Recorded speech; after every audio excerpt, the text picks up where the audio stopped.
Hello everyone, welcome to जे पाठशाला। आज हम लोग पॉलिटिकल साइंस क्लास 8 का चैप्टर 3 हमें संसद क्यों चाहिए से कुछ एमसीक्यू क्वेश्चन करेंगे। मैं आपको टोटल 50 से भी ज़्यादा इसमें क्विज टाइप एमसीक्यू क्वेश्चन देने वाला हूं, जिससे आप प्रैक्टिस करके एग्जाम में अच्छा खासा नंबर ला सकते हैं। और ये जो वीडियो है ये क्लास 8 के साथ साथ क्लास 11th के लिए भी बहुत ज़्यादा इंपॉर्टेंट है।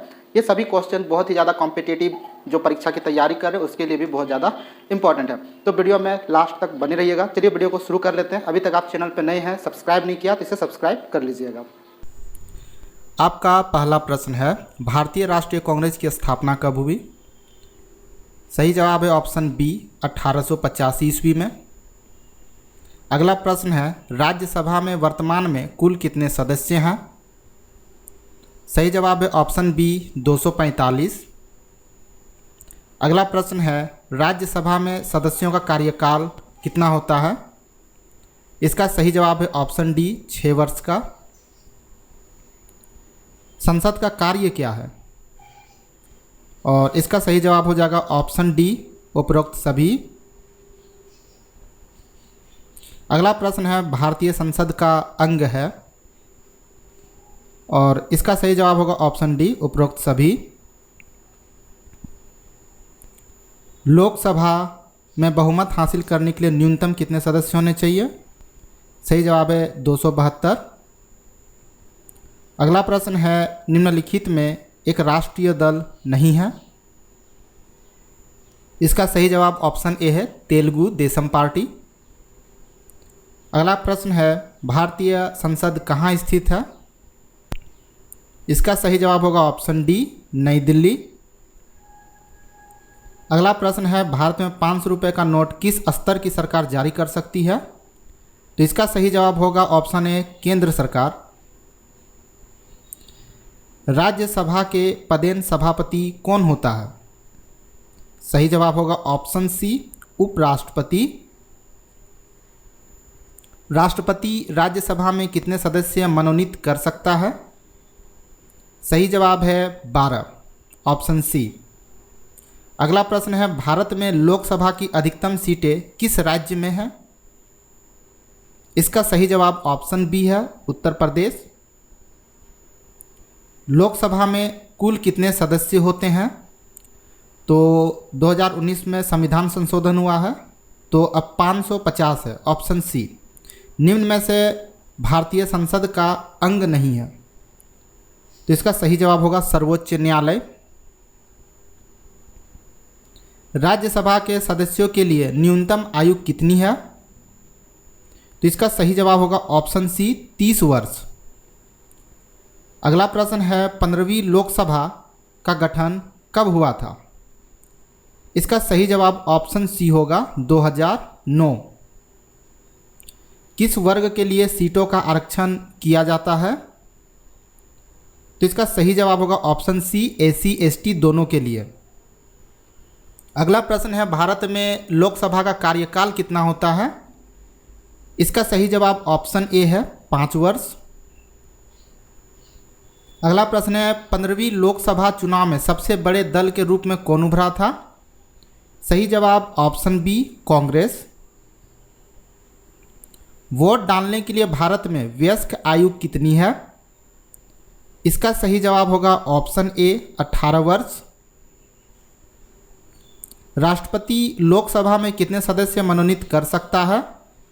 तो 2019 में संविधान संशोधन हो चुकी है, अब है 0, एक भी नहीं।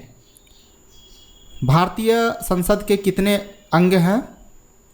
इसका सही जवाब ऑप्शन ए है, 3। लोकसभा में सत्ताधारी दल का मुखिया कौन होता है? सही जवाब है ऑप्शन सी, प्रधानमंत्री। राज्यसभा का सभापति कौन होता है? और इसका सही जवाब है ऑप्शन सी, उपराष्ट्रपति। भारतवर्ष में सर्वप्रथम ईवीएम का प्रयोग किस चुनाव में किया गया था संपूर्ण भारत में?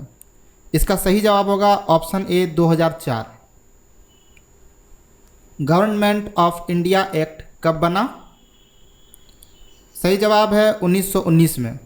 इसके बाद इसमें संशोधन भी हुआ था, लेकिन सबसे पहले 1919 था। ये क्वेश्चन देख लिए, लोकसभा के सदस्यों के लिए न्यूनतम आयु क्या है? सही जवाब है 25 वर्ष। अगला प्रश्न है संसद किस प्रकार की संस्था है? तो सही जवाब होगा इसका ऑप्शन सी विधायी, जहाँ पे विधेयक यानी नियम कानून बनाए जाते हैं। भारत में संसद के कितने सदन हैं? तो सदन के 2 सदन होते हैं संसद में, 2, लोकसभा राज्यसभा। लोकसभा के सदस्यों का चुनाव कैसे होता है? तो इसका डायरेक्ट चुनाव होता है, जनता चुनती है, ठीक है, प्रत्येक चुनाव इसको बोलते हैं, ऑप्शन बी। राज्यसभा के सदस्यों का चुनाव कैसा होता है? तो ये जनता डायरेक्ट नहीं चुनती है, इसलिए इसका ऑप्शन ए सही होगा, अप्रत्यक्ष चुनाव। संसद का प्रमुख कार्य क्या है? तो इसका सही जवाब होगा ऑप्शन ए कानून बनाना। अगला प्रश्न है भारत में बजट को कौन प्रस्तुत करता है? इसका सही जवाब होगा ऑप्शन सी वित्त मंत्री। अगला प्रश्न है संसद के दोनों सदनों की संयुक्त बैठक की अध्यक्षता कौन करता है?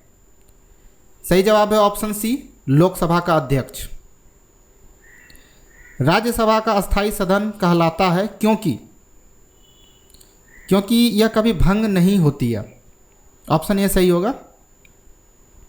लोकसभा को भंग करने का अधिकार किसके पास है? इसका सही जवाब होगा राष्ट्रपति। रिक्वेस्ट प्रधानमंत्री करता है और राष्ट्रपति इसे भंग करता है। राज्यसभा में राष्ट्रपति द्वारा कितने सदस्य मनोनीत किए जाते हैं? सही जवाब होगा ऑप्शन बी 12। अगला प्रश्न है राष्ट्रपति का चुनाव कौन करता है? तो इसका सही जवाब होगा ऑप्शन डी संसद और राज्य विधानसभाएं मिलकर के। भारतीय संसद में किस सदन को निचला सदन कहा जाता है? तो इसका सही जवाब होगा लोकसभा। भारतीय संसद में किस सदन को उच्च सदन कहा जाता है? इसका सही जवाब है ऑप्शन बी राज्यसभा। राष्ट्रपति को संसद के किस सदन का हिस्सा माना जाता है? इसका सही जवाब होगा दोनों सदन का, क्योंकि राष्ट्रपति संसद का ही अंग होता है। राज्यसभा के प्रत्येक 2 वर्षों में कितने सदस्यों का निर्वाचन किया जाता है? सही जवाब है ऑप्शन बी 1/3। संसद का सत्र कितने प्रकार का होता है? इसका सही जवाब होगा ऑप्शन सी 3 प्रकार का। अगला सवाल है संसद का बजट सत्र कब आयोजित किया जाता है? इसका सही जवाब है ऑप्शन बी फरवरी से मई के बीच। संसद का मानसून सत्र कब आयोजित होता है? इसका सही जवाब होगा ऑप्शन सी जुलाई अगस्त, थोड़ा आगे पीछे भी हो सकता है। संसद के शीतकालीन सत्र का आयोजन कब होता है? इसका सही जवाब होगा नवंबर दिसंबर, थोड़ा आगे पीछे हो सकता है। किसके पास धन विधेयक को पारित करने का विशेष अधिकार होता है? तो सही जवाब होगा लोकसभा। धन विधेयक सिर्फ लोकसभा में ही पारित होती है। भारतीय संसद के कुल कितने अधिवेशन होते हैं? यानी वही सत्र यानी बैठक की बात की जा रही है, तो इसका भी जवाब 3 होगा। संसद के अधिवेशन की अधिकतम अवधि कितने महीने हो सकती है?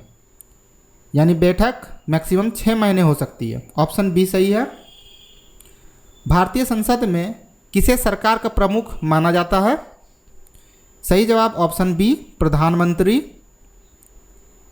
अगला प्रश्न है लोकसभा अध्यक्ष का चुनाव कौन करता है? इसका सही जवाब होगा संसद के सदस्य।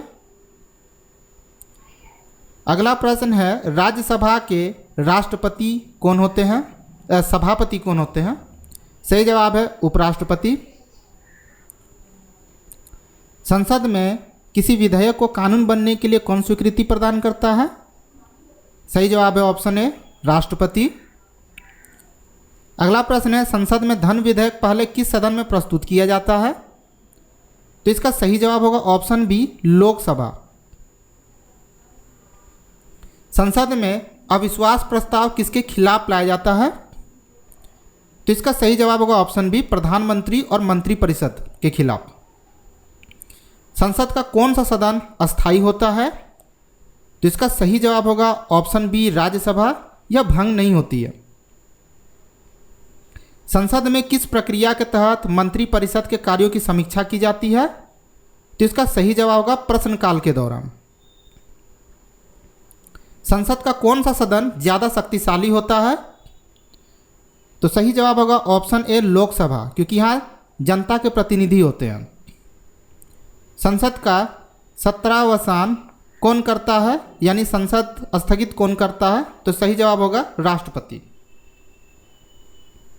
संसद की कौन सी समिति बजट की समीक्षा करती है? तो इसका सही जवाब होगा प्राक्कलन समिति।